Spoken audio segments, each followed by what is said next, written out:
Welcome to the Heartbreak to Happiness Show with Sarah Davison. If you're struggling with a breakup and you feel shocked, angry, betrayed, devastated, or sad and alone, then this podcast is for you. Best-selling author and award-winning host Sarah Davison shares how you too can get on with your life to heal, grow, and move from heartbreak to happiness. And I still sort of believed in love at that point, so I was sort of dating, wanted a sibling for her, got twins. Oh my goodness, twins. Wow. And Did you get married again? no, so we were dating for about a year, but because I was so busy trying to rebuild my life after divorce, a lot of things like escaped my notice, like I'd never met one of his friends or family, ever. What? Not Never. one It friend? was almost like Tinder swindler. Like, yeah, he had wow. met my daughter, he'd stayed at my home, he had met my family, been to my sister's house. And it was only really when I did move out of London, it became a little bit harder to see each other. And then the pandemic hit. And remember, you had to decide, like, are you going to stay in a household together or are you Yes. not? And I just thought, I'd rather not. Oh, wow. Wow. So, yeah, and then I became a single mum, 3 children, lost my business in the pandemic, was in a village where I didn't know anybody, and isolated with 3 young children. Here's your host, Sarah Davison. Welcome back to the show. Now, today I am super excited about my guest, Francesca Amber. Now, she is a best-selling author, a podcaster, and she's going to deep dive into manifesting as well, which is going to be incredible, I know. But before we dive into today's episode, I want to thank our sponsor, Pension Bee. Now, they are a leading online pension provider on a mission to build pension confidence so everyone can enjoy a happy retirement. Now, if you're going through a divorce, you're making huge life decisions about your home, your children, your future.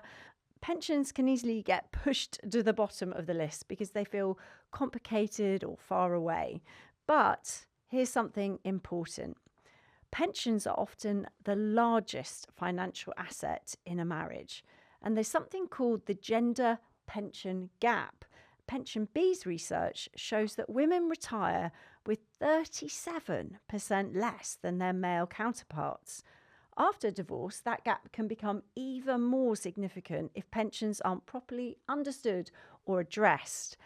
Pension Bee's website and app are designed to make pensions feel simpler with helpful calculators, clear and jargon-free blogs, and tools that help you feel more in control of your financial future. They also host the Pension Confident podcast presented by Philippa Lamb. Each episode answers real-life financial questions from the cost of divorce to improving your credit score to whether you could become a pension millionaire with expert guests and no confusing jargon. They're monthly episodes plus bonus content in between, and you can listen on all major podcast platforms or watch on YouTube. Because rebuilding after divorce isn't just about getting through today, it's about protecting your tomorrow. Just remember, anything discussed shouldn't be regarded as financial or legal advice, and when investing, your capital is at risk. Thank you to Pension Bee for supporting this episode. Now, back to the show, and my guest today is Francesca Amber. And she is also known as the mother of manifesting. She's also the host of the UK's #1 self-development podcast, The Law of Attraction Changed My Life. She's a book club host and an author. In fact, her first self-published book, Grateful as Fuck, became an Amazon bestseller and takes you through a powerful gratitude process that actually sticks. This really works. And her second book, Manifest Like a Mother, was published this last September 2025 and became an instant Sunday Times bestseller. She's also built a global community around manifestation, mindset, and helping women completely transform their lives. I know you are going to love this episode. So I am super excited to welcome Francesca to the show. Welcome, Francesca. Hello, thank you. I'm super excited to have you here. I absolutely love your content, what you're doing, and your story, I know, is going to really inspire so many of my followers because I think a lot of us have been where you've been. So to fill us in, would you start from the beginning and tell us your story? Oh my goodness, the beginning. So I got married in my late 20s, the dream wedding and everything, the baby, and we got divorced by the time the baby was 1. And that was like quite a big knock for me. I was always so terrified for some reason of getting divorced. I kind of had this fear of like, once you've had a baby, that's it. Like, you're done. Like, you only get one shot at this. And so that was my biggest fear. And we got chucked out the family home. Me and my daughter moved back to London in my little 1-bedroom flat above a pub, sharing a wardrobe, sharing a bed. And it was hard. Like, I was killing myself doing beauty, working sometimes from like 7 a.m. till midnight, just to like hustle to try and move out of London, buy a little house near my family. And spoiler alert, I did it. It was amazing and sort of rebuilt my life. But I really wanted a sibling for her, and I still sort of believed in love at that point. So I was sort of dating, wanted a sibling for her, got twins. Oh my goodness, twins. Wow. And Did you get married again? No. So we were dating for about a year, but because I was so busy trying to rebuild my life after divorce, a lot of things like escaped my notice. Like, I'd never met one of his friends or family ever. What? Not Never. one It friend? was almost like Tinder swindler. Like, yeah, he had wow. met my daughter, he'd stayed at my home, he'd met my family, been to my sister's house. And it was only really when I did move out of London, it became a little bit harder to see each other. And then the pandemic hit. And remember, you had to decide, like, are you going to stay in a household together or are you Yes. not? And I just thought, I'd rather not. Oh, wow. Wow. So, yeah, and then I became a single mum, 3 children, lost my business in the pandemic, was in a village where I didn't know anybody, and isolated with 3 young children. Yeah, so that was And fun. were you heartbroken as well? Or not? Nah. Not Do you know what? That's one blessing, actually. I think my divorce really stopped me from ever getting like too emotionally attached again. Oh, really? Yeah, no, I wasn't that bothered about it. It sounds terrible, but So were you bothered no. about the divorce, the guy that you were married to? That was probably the love of my life, and I was very sad about that. I feel like my neighbours where we used to live, they used to joke all the time because when we would talk about breaking up, they'd be like, oh, we know you're breaking up again because you put all your stuff on Facebook Marketplace. Because that was like my coping mechanism is, if I have to move fast and if I have to move out of here and go somewhere, I want to be travelling light. And that's still my coping mechanism. If anything stressful happens in my life, I just declutter. Oh, I so love they'd be that. like, oh, you're selling your table again. You must be getting divorced. And that went on for like years. But yeah, it was heartbreaking, really. Being a single mum, though, when you're working as well and you're dealing with heartbreak, I mean, that's really hard. I mean, I've been there. My son was 1 when my husband got somebody else pregnant, and it's absolutely devastating. How did you find, apart from selling all your stuff on Facebook Marketplace, what else were you going through and how did you manage that? How did you juggle your work with having a very young child as well? I think my work actually saved me. So in a way, so when the pandemic first hit and I was pregnant with the twins, I remember, and it's such a distinct memory of going to Tesco and getting those, you know, like in the Food of the World aisle, you can get like the big catering bags of pasta. Yes. And I just got this massive bag of penne pasta. And I genuinely just thought, if we have no money, like if we start, like we won't starve, we've got this bag of pasta and we can have that with like olive oil. Like that was the level I was at. No financial support at all from anybody. So scary. That was, and being pregnant with twins as well. Can you imagine? Like that was where I was. I was also being sort of like legally threatened a little bit, not helped, let's say. I wasn't being helped at all. I wasn't being financially helped at all. And I just turned to work. I started my podcast, Law of Attraction Changed My Life, because in that depth of despair, and I was in despair, I was in this horrible little house in this village where I didn't know anyone, pregnant, hormones, going crazy, being threatened from all angles, no money. And I was like, I can change my reality. I've done this before in the past. And if I truly believe in it, I have to try it now when times are really terrible, like they can't get any worse. And so I just threw myself into it. I threw myself into creating this podcast, creating this brand, creating products around it that I could sell because I still had no money. Yeah. And incredibly, it just flew. And looking back, I mean, that whole period was about 2 years really of being in real survival mode. When my twins came along, I really struggled to bond with them. And again, I think because when you put a woman in that situation, they're being threatened, they have no money, they have no power, you struggle to bond. And again, it was a way for me to like disconnect, whether that's healthy or not, and just be like, I'm going to just focus on money. I'm just going to focus on money, focus on this, and it will get me through. So was there like a pivotal moment, or was it just a mindset you had of survival? And if it was, where did that come from? I think, do you know what? I thrive in survival, which is really sad. And actually, this year, every year I set myself a goal for the year, like an overarching theme. So last year was I'm in my author era, and that was all about being a best-selling author. This year, it sounds a bit boring, but I just want to reset my nervous system. I want a rich life every day, which a rich life is if my mum calls and says, do you want to go to lunch? I can say, yes. Not, I've got to work. I've got to, like, which is what I've been for 5 years. I've got to work. I can't stop. I'm the only person bringing money into this house. I have to do it.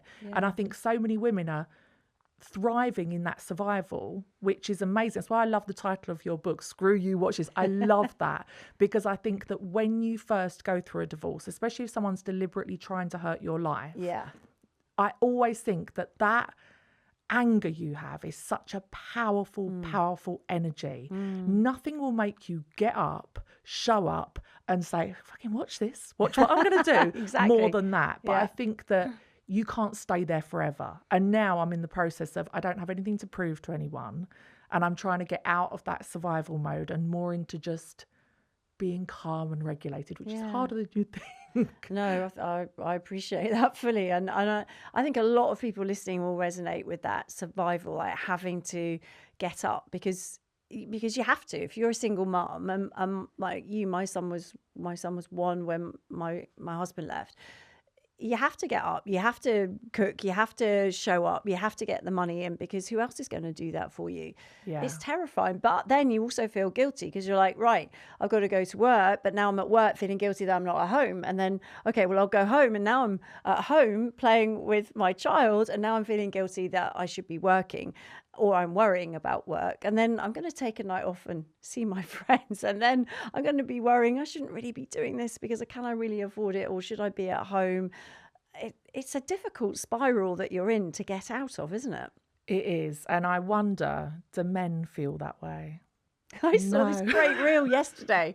I think it's brilliant. It was a woman and she was saying, just think how much I could achieve if I had a wife at home. I was like, oh my goodness. I say this all the time.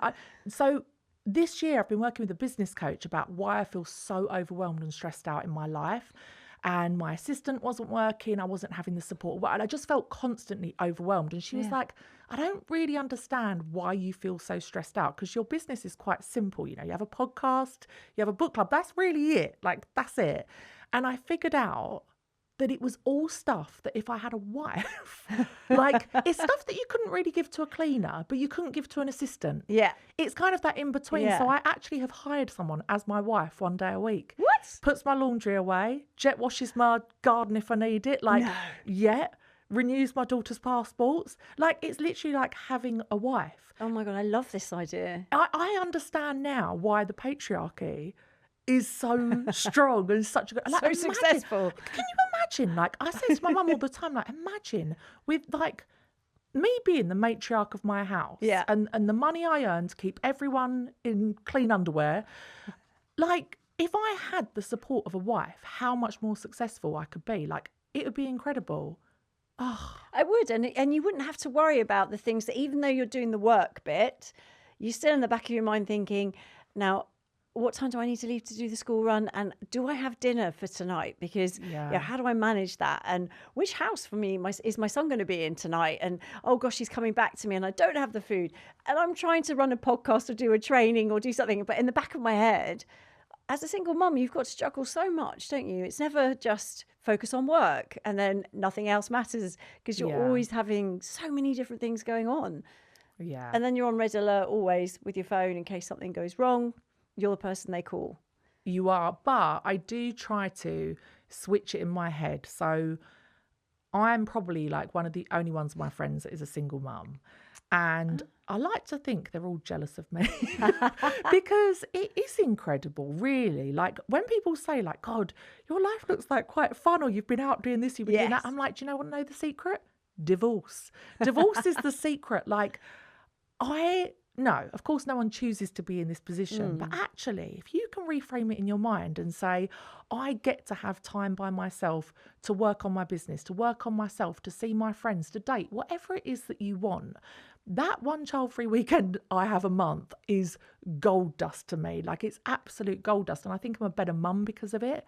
I'm able to finance all of our lives because of it. Like, it's vital. There's so many positives to being divorced, so many positives to being a single mum, that I think people naturally only think of the negatives. And I know that people say like, oh, I don't want to spend any time away from my children. But I don't know anyone that doesn't have to work, earn money, have any household admin, life admin, social needs. Like we all have needs that take time, and we all know we can't do it while our children are there. I've tried to do it with them there.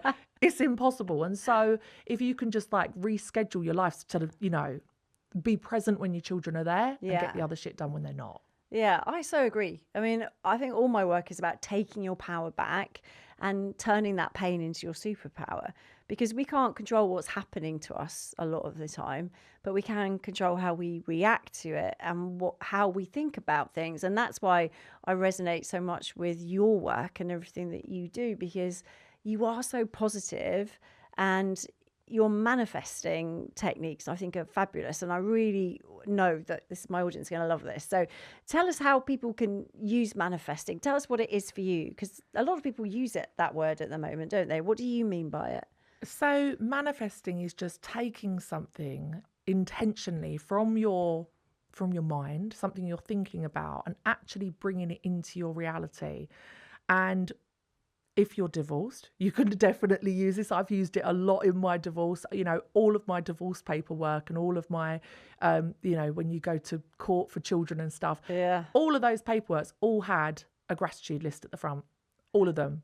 A gratitude list? A gratitude list about that person. So about your ex? Yeah. And that can be really... Was it a short list? Do you know what? There's some things that I feel like I'll never forget. So like when I had the twins, it was a lockdown. We weren't allowed to go anywhere. I had no money. My salon was closed down. And my ex had let me have his Netflix login so that I could, I was breastfeeding for 14 hours a day as two babies. Like it was wild. Wow. And he logged me out of it when the babies are 3 weeks old. And he knew I couldn't afford Netflix. That sounds crazy because it's like £10 a month, but I could not afford it. And there's things like that I will never forget. But sorry, I'm going like on a tangent now, but I do feel like, when people talk about revenge, and I think when people get divorced, they're like, revenge. I have never once felt inclined to leave a bad review on his business. I've never wanted to key his car. I've never wanted to message his new girlfriend and be like, do you know what he's like? All I've ever done is show gratitude for him. Yeah. Which to myself personally, I don't share it with him, but show gratitude, and it works. Yeah. It does work. The best revenge is being rich and successful and having the better life. Yes. I know that sounds really toxic. Absolutely, though. I totally agree. The best revenge. Yeah. I'm flying our daughters all over the world. We're having the time of our lives. That is the best revenge. Not trying to destroy someone. Let them try and do that to you. But use all of that energy and harness it into your own life, and it'll pay dividends forever. Yeah. I often think that, revenge just brings you down to their level. And actually, the best revenge is you being happy and you being at peace, not having that intimate terrorist in your brain, not focusing on them, putting the focus on you, looking after you, spending time with friends and your mum if she calls. I mean, that's what happiness, I think, for me is having that freedom. It's not about focusing, I'll feel better when they're suffering. Yeah. Because if they were unkind to you, like I know a lot of people listening are divorcing or separating from very toxic exes, cruel people are not happy people, are they? No. These are people that are tormented by themselves and their own situations. So I think just, you're right, focusing on us. So if we're going through, say, heartbreak, for example, how can we focus our mind? Because our brain likes to focus on the negative stuff and gets in a loop of, well, why don't they love me and what's wrong with me? And I call those hamster wheel questions because they kind of take us round and round and never really get us anywhere positive. How can you break that pattern with manifesting? Well, I think the key with that is always, of course, learning to love yourself to the point where it doesn't matter if other people don't choose you, because other people are wild. They sometimes won't choose you and you'll be like, why ever not? What's wrong with me? How dare you? But you get to a point where you truly don't care because you've worked on yourself so much and you love yourself so much. And I feel like this is a process where people think that self-love is just like, oh, I need to do the work and love myself exactly as I am. But I actually couldn't love myself exactly as I was. There were certain things about myself that I didn't like, the way I was showing up, the way that I did certain things. And so you go through a process of slowly changing these things about yourself, showing up every single day until you actually do love the person that you are. Do you know what I mean? Yeah. It's quite hard, though, I think, for people when they start out. To actually get to that point, because they may have had their confidence destroyed. They may have been told they were useless or unattractive or... Yes. That is where I would use that. So I always remember this one time I had a dinner party with one of my exes, shall we say, and he had these two accountants round for dinner, and we lived in this like little flat in Shoreditch, and I just remember it as clear as day. We went to bed and I was like, that was really fun, wasn't it? And he was like, it was just so embarrassing. Like, you are just a beauty therapist and you just don't know how to communicate with people that have degree education. And I was just like, are you having a fucking laugh? Like, what? And I think that I actually am quite jealous of people that still have a lot of anger at their exes, that still have a lot of fuel of like, I can't believe you did this to me. Because like I was saying earlier, if you can turn that into something positive for yourself, for a lot of people that could be working out. You could start with that and say, right, I'm going to show you with my revenge body. Yes. And you start to work out. That will have a knock-on effect. As you have the endorphins and, you're working out every day, you might have a good idea and you think, hang on, I've got a good business idea. I'm going to do this. Then that will have a knock-on effect of maybe the people that you're around. And before you know it, you're changing your entire life. And the starter fuel was that terrible experience or that terrible thing that person said to you. Yeah. I'm 6 years in now from kind of any of that. Right. And I don't have any anger left. I haven't got any anger left. I haven't got any fuel. And it is wonderful to come out of that phase, to start doing it, to show them, watch me, do this, get your popcorn, you're going to have a good time. Exactly. But then gradually you have to do it less for them.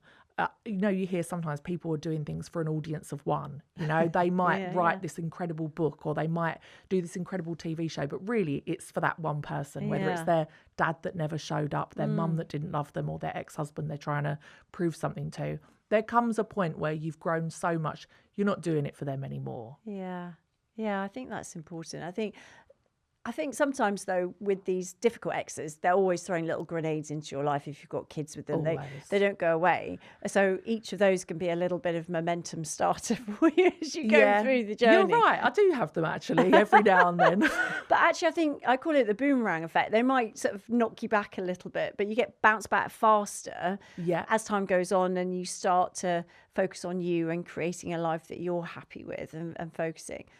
For people listening to this thinking, okay, I'm going to do this, I like this concept of taking that pain and channeling it, how do they get clear on their plan? Because for a lot of people, they'd have been focused on the family and the kids and maybe working and creating that success, whatever that is a bit overwhelming.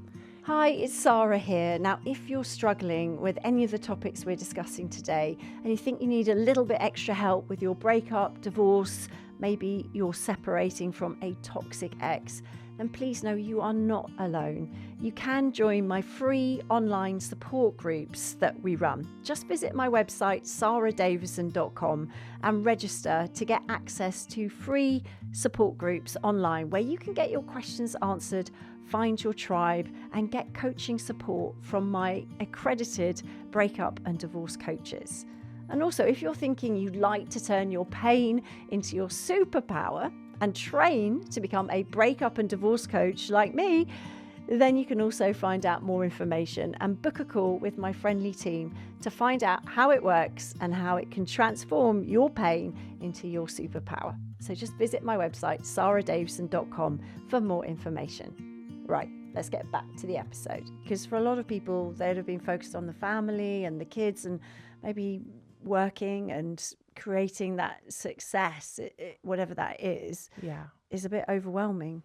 It is. And I think when you first come into like manifesting, and it's like you can have whatever you want, you can manifest whatever it is that you like, I think that can feel very overwhelming. And you know, people don't know what their dream job is, they don't know what their dream career is, they don't know where they want to live in the world. Like, it can feel really overwhelming.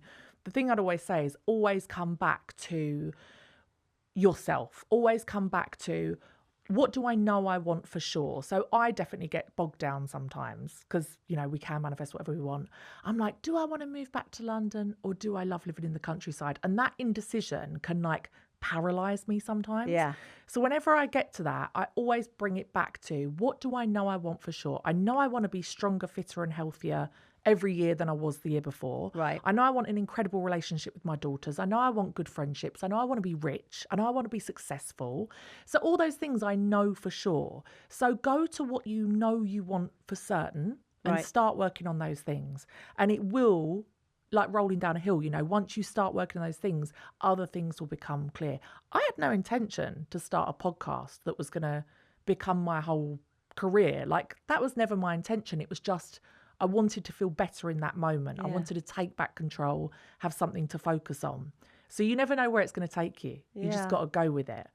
Yeah, I agree. And sometimes it's nice. I know we sort of think we should have a big plan, but sometimes it's nice to live in the moment. And actually, getting divorced kicks you off that treadmill of daily life.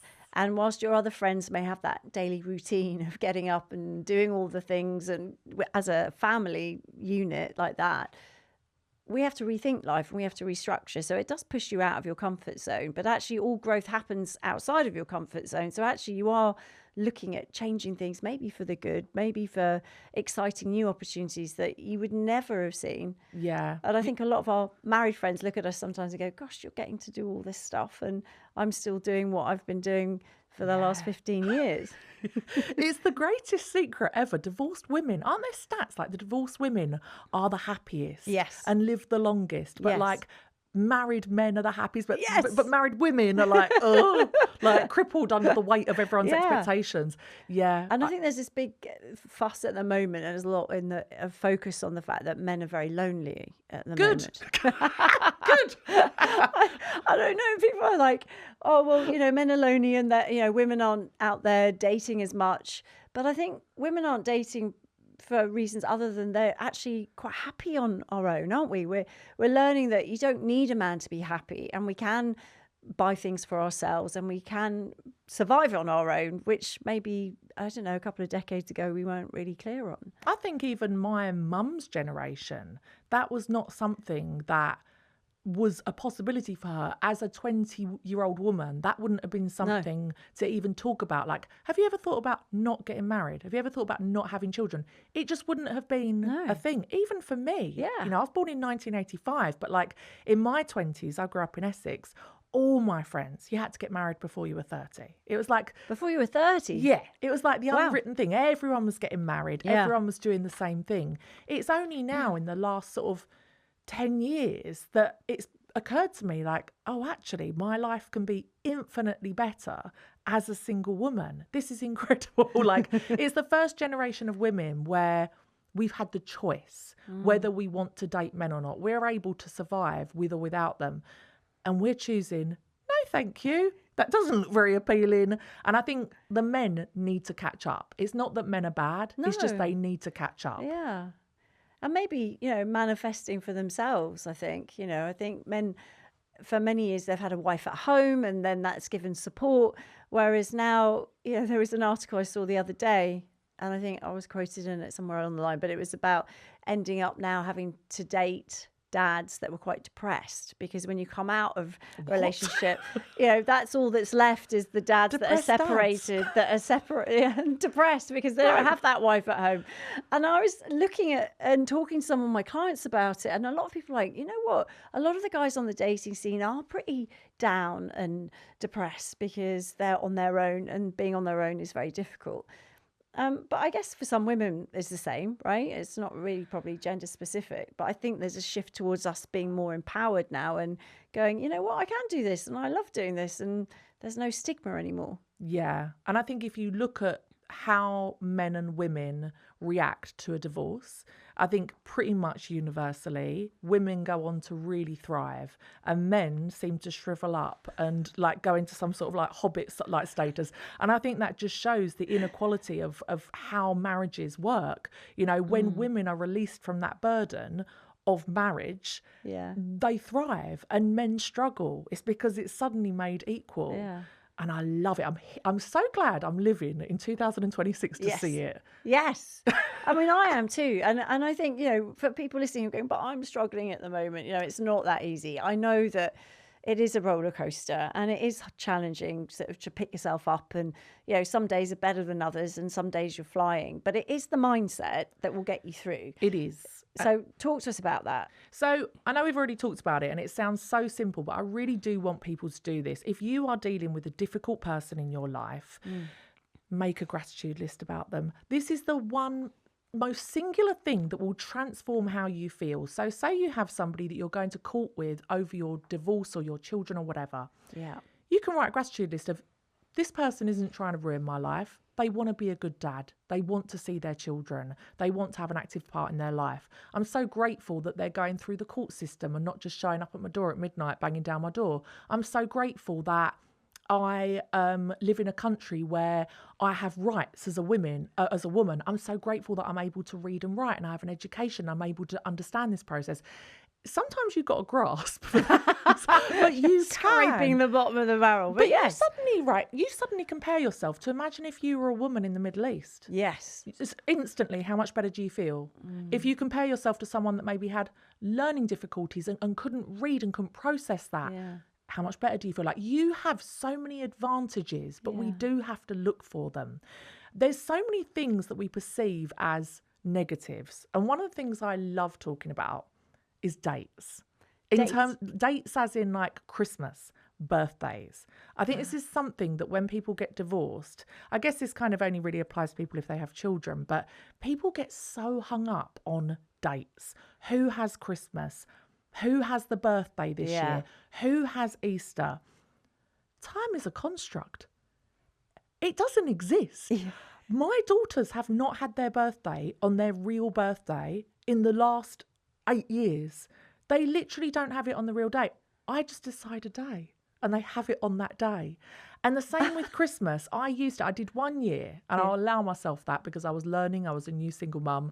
I had 1 year where I always have one daughter at Christmas, but the other two I do alternate. Right. And the first Christmas that ever happened, I didn't know what I was doing. So I set all the presents out. And then on Christmas morning, it was just my sad little one child on her own. And I was like, this is awful. I'm never doing it again. Yeah. I spent the whole day crying. Oh. It was terrible. Yeah. And I see this all over Instagram. This Christmas just gone. Women sitting in front of piles of presents saying, you'll never know this feeling of waking up. I think, why the fuck are you doing that? You're doing it to yourself. Why are you doing that to yourself? You're doing this to yourself. So the year that we don't have them, I have my Christmas on the 23rd. That is Christmas Day. It's incredible. Everyone is at your beck and call because it's Yeah. not the real Christmas Day. So I'll say, Mum, you come round early morning and Yeah. open the presents with us. My sister, you come round for Christmas dinner. You pop in at 3 o'clock and have a glass of champagne. Yeah.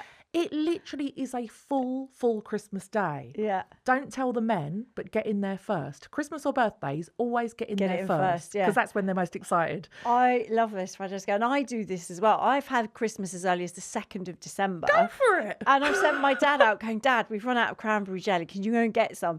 And he's gone out, bless him, to get it from the shop. So he comes back going, it's so weird. It's so busy. And it's Christmas Day. I just can't understand how the shops are open. And he's just got so into it Yeah. because we do it like Santa's coming down the chimney tonight. Let's leave the brandy and the carrots. You have and to the fully go for it. You have to go for it. You have to 100%. absolutely Yeah. commit. Yeah. But isn't it true? Like, people get so wound up about these. It's my Christmas. This is my. Just create it on whatever. This is manifesting. You're able to create whatever you want. So I always like to say, I've not missed a Christmas in however many years. I love I've never that. missed a Christmas. I've never missed a birthday. Yeah. Because I choose do what it. day it goes on.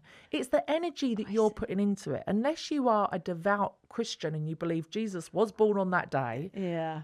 respectfully, who cares? Have it on whatever day you Well, like. And I think your kids will take their lead from you as well. So if you're sad and sitting there going, oh, well, unfortunately, I'm not seeing you at Christmas, they're going to feel that. Whereas if you go, guess what? Santa comes twice for kids that have parents living in separate houses, Yeah. then they get excited because they get 2 Christmases. Yeah. That actually backfired on me one year, though. I remember I was at nursery and I was the only divorced parent in school. So I was a bit of a leper, you know. Oh, when people no. would avoid the single mum. They do, don't they? Oh, sometimes they do. But they got to Okay. know me after a while. It was fine. But it was the first year that all the kids were at school together. And there was one mum called Karen. You did not want to be on the wrong side of Karen. I think everyone course you probably don't. know Karen. this. Yeah, know the name, right. So I dropped my son Santi off at nursery and I'd walked across the gravel car park back to my car. Then I heard this crunch, crunch, crunch. God. And I looked up and Karen was coming at me. And it was the first term, and so it was a Christmas term. And she came up to me and goes, Sarah, can I have a word? Never words you want to hear from Karen. I was like, yeah.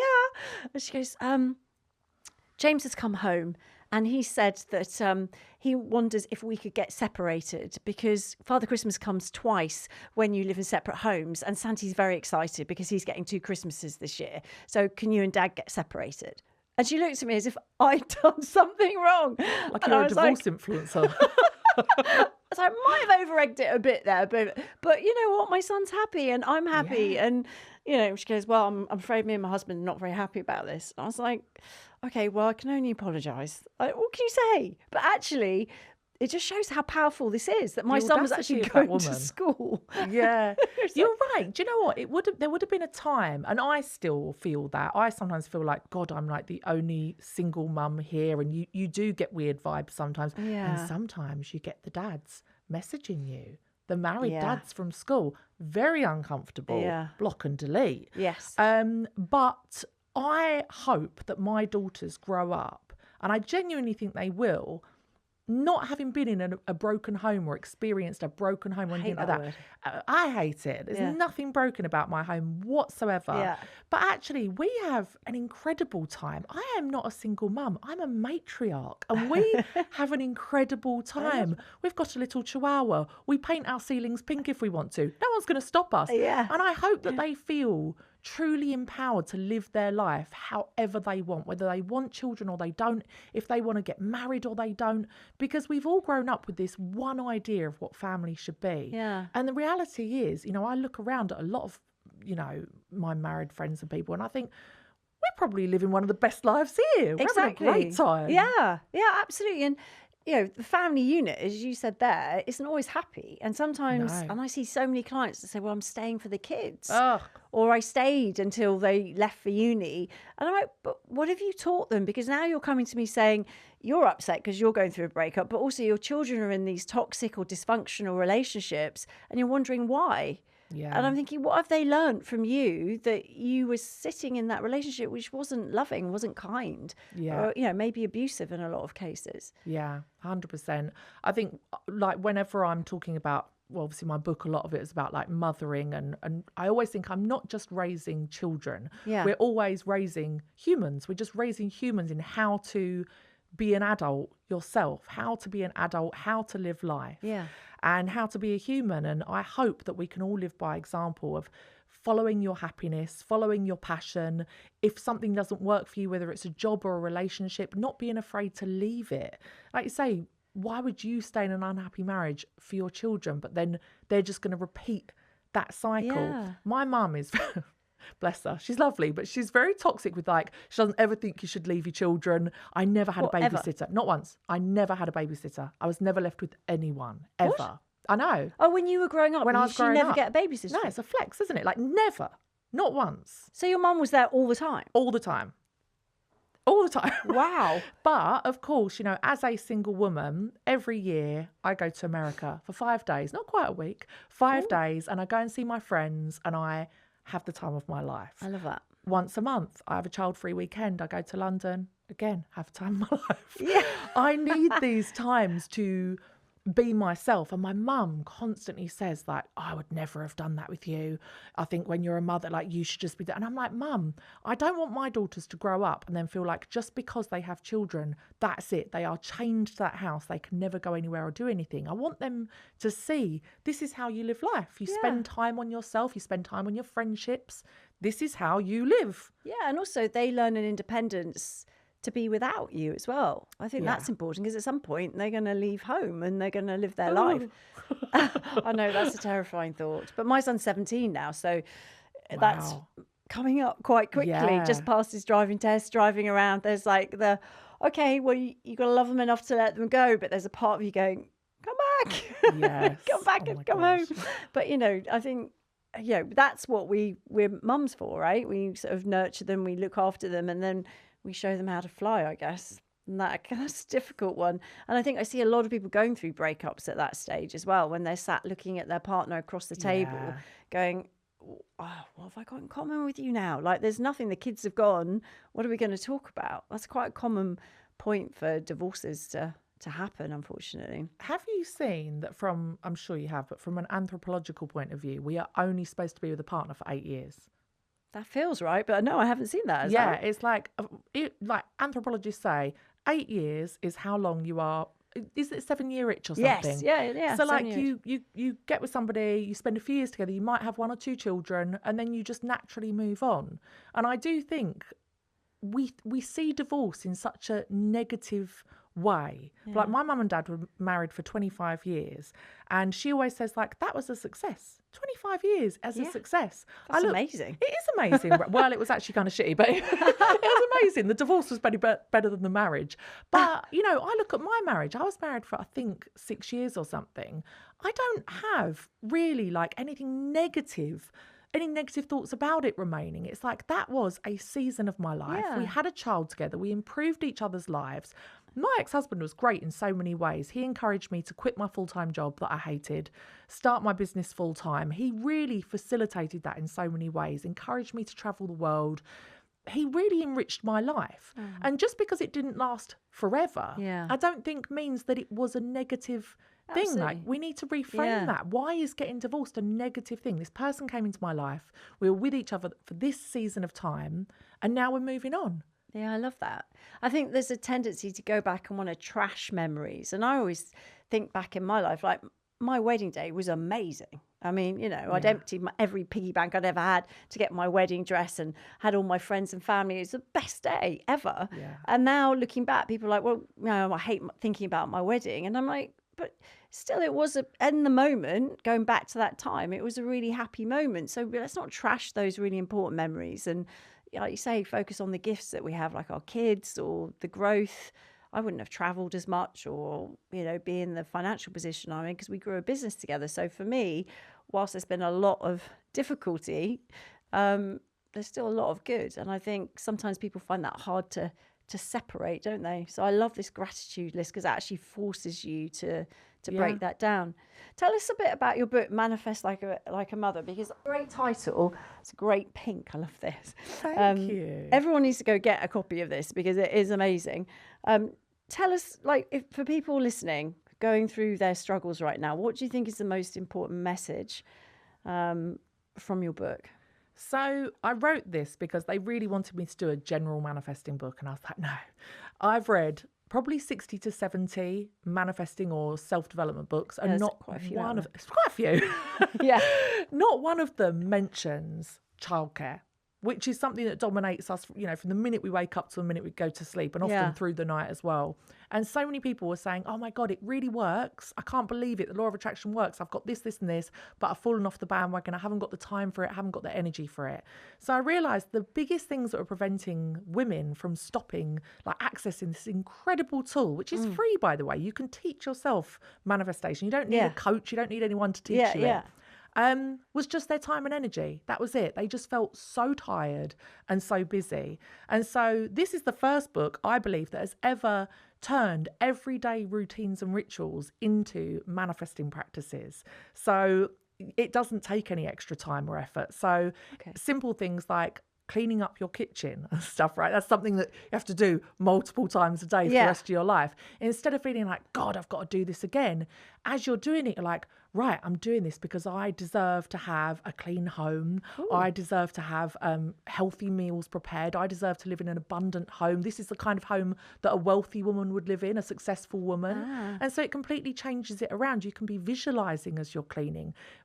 There's just so many things you could, there's something about folding laundry or like emptying a dishwasher that is like a physical task but doesn't take any mental load, that actually puts you into a meditative state. It is as relaxing as meditation. And so doing things mindfully. It's true, actually. Yeah. So people say, I don't have time to meditate. But actually, if you can reframe these tasks that you have to do every single day, you all of a sudden have several manifesting rituals you can do every day. One of my favorite things to do is, we always say, like, doing a gratitude list in the morning is like one of the most positive things you can do for your life. Yeah. I ain't got time. I've got 3 young children. I haven't got time for that. Yeah. So I've had to switch it slightly. And now we go downstairs and we go in the kitchen, start making breakfast, and we play gratitude songs. So every morning we play things like Phil Collins' Another Day in Paradise. Oh, I love that song. Makes you realise I'm living in a home. Yeah. I'm not living in war. Well, just yet. I'm not living in war. I'm not living in famine.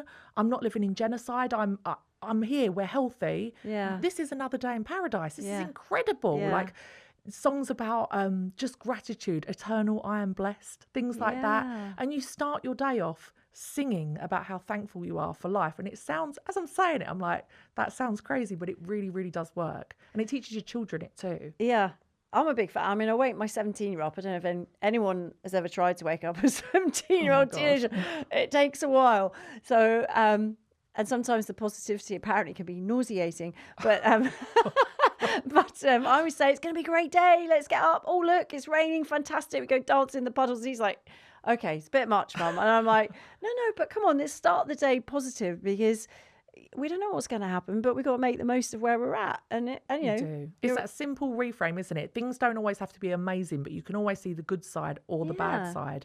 And I think in the past, I've always seen all of these manifesting rituals and all of this work as something you needed time by yourself to do. And I don't have time by myself. I mean, my daughters are at school now, but they weren't a couple of months ago. And so I had no time to myself. But also, if you're discovering these tools and techniques that will literally transform your life, why would you hide that from your children? Why not get them involved? Why not, you know, one of the things I have in that book is called Craft Your Vision. So when I did lose my business and everything, my daughter used to love me just painting with her every day. And every day I used to paint this house, and it would have like this central arched window, like a child would draw on it, and like this house, and it had a pool in the garden. It had all these things, and I would draw it every day. It even had a pink cherry blossom in the garden, and I would draw it and paint it multiple times. Now, my daughter thinks, wow, Mum's being really present with me. She's drawing with me. She's painting. This is incredible. But actually, this was like a living vision board. I was doing it over and over. And spoiler alert, I live in that exact house. No way. And I didn't even know when I moved in the dead of winter, spring came, bright cherry blossom. Wow. And I was like, it's that house that I've painted hundreds of times. That's incredible. So it's little things like that. So how does it work, though? Because some people might think, oh, you know, I want to be a millionaire, or I want to win the lottery, and I'm focusing on that. Where's the difference between sort of delusion and just kind of like desperate sort of thinking, oh, this is what I want, than actually creating that shift? And how's that happening?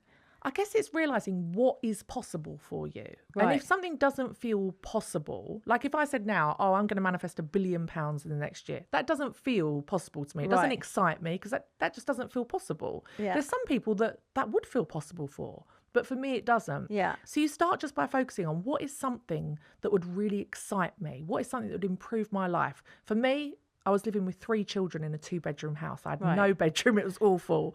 So for me, it was buying this dream home was something Yeah. that was really exciting. There's so many things you can do. You can work on your money mindset, overcoming limiting beliefs. So you might have a limiting belief that if you're divorced, if you're a single mum, you can never be the kind of woman that would live in a house like that. There's Yeah. no way. Yeah.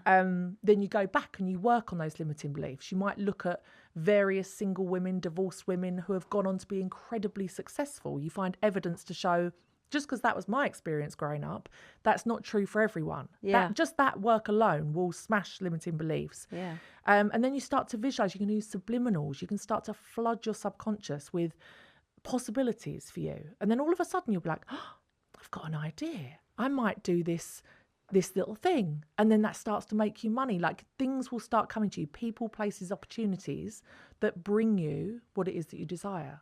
So you mentioned subliminals there. Tell us what you mean by that. Oh, I'm obsessed with them. Yeah, I I love listen to them every night. So there was this experiment done I think in the 60s of subliminal advertising in a cinema where they just flashed a second of popcorn. I think it might have been a fifth of a second.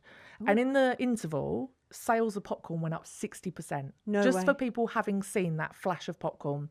Coca-Cola, Apple, all these big companies have used subliminal advertising for years. In fact, I think it might be illegal now, I'm not sure, in Right. advertising Okay. on TV. But you can use it to your advantage. So rather than being subliminally influenced into buying junk food, you can instead use it to smash your limiting beliefs. 95% of our mind is our subconscious. That is Right. what is affecting everything we do. So as you go to sleep, when you're in that hypnotic state, Yeah. you listen to affirmations of, I am a wealthy woman. Opportunities are attracted to me. Every day I open my eyes to people, opportunities, places that can bring me money. I have money from multiple income sources, whatever it might be. Because you have a product on your website. Yes. Is that what that is? Yeah. Ah, okay. And they're 'cause for everything, fertility, fitness, everything, everything Wow. you can imagine. And you just listen to it every night consistently. It's not something you can just do once and then Right. your life, you wake up next day, you're a millionaire. But they do work. Every single night you listen to them and you wake up in the morning and you might that day be like, I have a good idea. I've thought of something. Ah. And yeah. Because you're training your mind and you're focusing on your mind rather than worrying about I don't have and what you is difficult right now. You're focusing on more positive. So you're Yeah. training your mind to think down that pathway. Is that how you're actually shifting energetically towards that to Yes. create those shifts? Exactly. So have you heard of like the reticular activating system? Yeah. Yeah. So for any of us, there are millions of opportunities every day. We can see, good things or bad things Yeah. in every encounter situation we have. And it's up to our subconscious, really, whether we're going to see the positives in that situation or the negatives. I could come here today and say, what a waste of time. This was terrible. None of your listeners are ever going to come and follow. It's just pointless me doing this. They're not going to believe in manifesting. Or I could come here and say, wow, I've never been to this podcast studio before. I actually could start filming some stuff here for myself. You're a great person to be in touch with. Maybe we could do some sort of co-parenting divorce event together. Loving that That one. lady out there seems a great editor. Maybe I could speak to her. Like, it's up to you to either see the good or the bad. And the Yeah. thing with subliminals is it just influences your subconscious to what it is that you want to see. Yeah. Yeah, it's very true. And I think it's taking control of that so that you're focusing on it. So on your website, because I did mention that, and I think those products are incredible. Tell us a little bit about that. So if people want to go get them, they can. Yes, so I have loads. They're at francescaamber.com and they're for everything you can imagine. I've actually just recently, it's a bit controversial, but put them on there for if you want to manifest a baby girl or a baby boy. Ooh. Gender selection is one of the things. That's the one thing that people hate me for. I don't get much hate online at all, but I manifested my twin girls and people hate it. Wow. They hate it. But yeah, so there's subliminals for everything. Okay. And you just listen to them overnight. Okay. And everything is very affordable as well. Because that's I right. have been a single mum, or still am, 7 years strong. So let's go to that as well. So we yeah. can get those on the website, but let's talk about dating here. So Oh, 7 yeah. years dating, No, nothing. nothing. Why? Right. So I do have a belief, and this is the thing with the law of attraction, right? Is we all have limiting beliefs, and I can look at my limiting belief, which is that men are no good, right? And this is from relationships that I've seen modeled to me growing up, Right. experiences that I've had growing up, experiences that I've seen from people around me with their relationships, and now, of course, my own as well. Yeah. I could look at all of those and objectively I could do the work and say, well, I know that not all men are like that. You know, there are lots of people in healthy, fulfilling relationships that are incredible. Sure. But I do see a lot of evidence. But I'm just not willing to really do that work. I've got other things I want to achieve. I do look at, you know, if you bring a man into your home that is not the father of your children, the risk of childhood abuse goes up 1,000-fold. Yeah. Not 100-fold, 1,000-fold. It's scary, that. It's terrifying. A lot of people won't believe that statistic, but it's true. No. And I was one of them. Yeah. I was one of them. My mum's boyfriend was awful to me when I was a teenager. I got stabbed in the foot and all sorts. So I've got direct lived experience of that. Right. And as the mother of 3 daughters, this is the thing, right? Manifesting anything does take your time and energy. It takes time and effort to work through those limiting beliefs. Yeah. For me, as a busy single mum with 3 young children, is it my priority to smash through those limiting beliefs and invite a man into my life? No. Yeah. And it's I know a lot of people will be very angry by that, but I think as a single mum, my priority is to earn money for my children, earn money for myself, and to keep them safe. Yeah.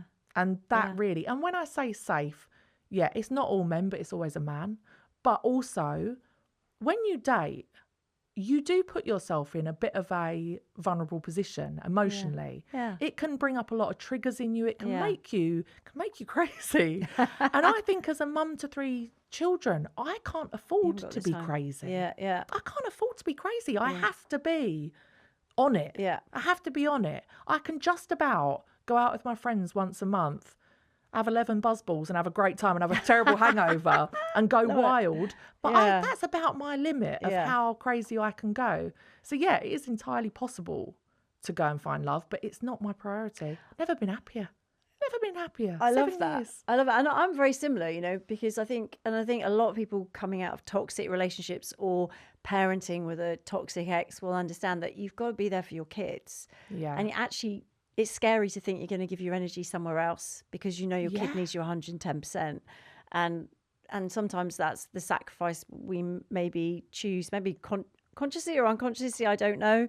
But you just got to be that protective person that's always there because you know the other person isn't always going to be there for them, or it'll show up in the same way maybe. So I totally get that. But again, it's about creating fun in your life in other ways, isn't it? And making sure you're still getting that, like going out with your friends or you know, seeing your mum, doing the things that make you happy, give you that. But it doesn't have to be a date, doesn't have to be a man, doesn't have to be If that's not something you really do, if you're listening to this and you're like, but I really want to find love, absolutely. And we can manifest that. 100%. You can manifest a safe, stable person. I always think about those women that walk down the aisle with their dad on one arm and their stepdad on the other arm. I know that is possible for so many people and I'm so happy for them. But I think, you can manifest exactly whatever motherhood or single life or post-divorce life that you want. And if it doesn't include a man, like, that's absolutely fine. I've got such a strong vision that when I'm 50, so in 9 years' time, my daughters will be like just doing their GCSEs, maybe going to university, that kind of age. I've got such a strong vision that I'm going to meet the love of my life and go to India. Don't know why. Oh, wow. I really do. My dog will be dead by then. I've timed it so that I got her. The girls really wanted a dog, and I was like, if I get one now, she'll be dead by the time they move out. Oh my God, that is forward planning. I don't want to be trapped with. Yeah, but imagine all your children dogs move out. do. Yeah, I don't want to be like, oh, sorry, I can't come. The dog. No, I'm going to be. You watch me, 50 years old. I've got plans. I'm going to be watching. I've got plans, right? So I want to see how this plays out for sure. It's funny. I think this is the thing with manifestation as well, and living the law of attraction is, You can either look and think, oh my God, I'm going to be 50, empty nest syndrome. Oh my God. Or you can look and think, I'm going to get my freedom back. I can do what I like. Yeah. It's going to be a fabulous time. Absolutely. Always seeing positive. Absolutely. I love it. I love your message. I love your content. Everyone needs to get this book. I think it's fantastic. And your products as well, I think, are great. I've got one last question for you that I ask all my guests. So my podcast is called Heartbreak to Happiness. You might have covered this in lots of ways already, but what is happiness for you, Francesca? Oh, I think it's just being with my daughters. Yeah. Somewhere hot, on the beach, sunset. Oh, yeah. Little margarita. We Yes. just went to Jamaica for February half term, and there was a moment we watched the sun go down over the beach, and I just thought, this is bloody lovely. Yeah. I've created all of this myself, and it was wonderful. So yeah, that's it really. I love that. I love that. Well, where can people find you then? So I know lots of people are going to be wanting to grab your products and listen to your podcast as well. So where can we find all of that? Well, my podcast is called Law of Attraction Changed My Life. It comes out every Friday, and online I'm just Francesca Amber. You can find me Instagram, not TikTok. I'm too old for TikTok, can't be bothered. But Instagram, I'm there.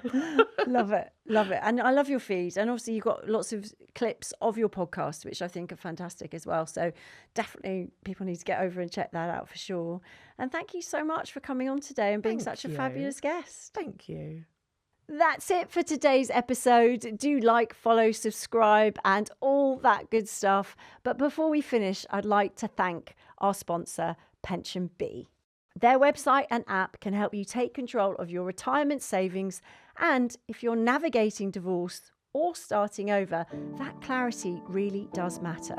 You can download the Pension Bee app and get started. And remember, when you're investing, your capital is at risk. I look forward to seeing you next time on my next episode.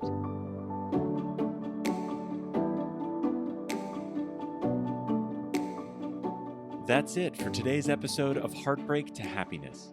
Don't forget to subscribe and leave a review to win a free ticket to Sarah's virtual Heartbreak to Happiness retreat. This is a transformative combination of live webinars with Sarah herself, coupled with her empowering online video program designed to help you cope better with your breakup and start feeling happy again. Thank you, and join us again on the next episode for another dose of Heartbreak to Happiness.